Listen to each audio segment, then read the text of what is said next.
Arnold Clavio po yung nasa media. Hindi, saang media? Kung ito Sa media, GMA po, marami GMA. kasi magkakapareho ng pangalan. Marami, News anchor po, GMA. GMA. Yes po. Ano siya sa GMA? Kung alam mo ha, ano siya sa GMA?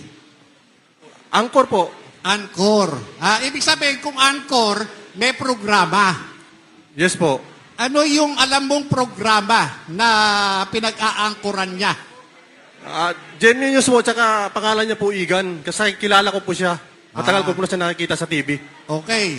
Ayon sa'yo, ano ba ito? Ano ba yung kaugnayan nitong si Arnold Clavio? Bakit nabanggit mo kanina? Pwede mo bang pakiulit sa akin? Siya po yung mga laging kamiting ni Boss Bernard. Ano naman ang kaugnayan nung pinag-uusapan natin ngayon? Kung lagi lang siyang kamiting, ano meron?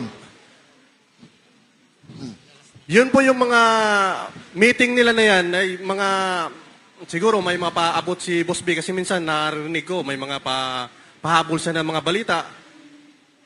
Ganun po. Tapos monthly po yung kwan yan, monthly po yung... Ibig sabihin, may involved na pera, tama ba? Yes po.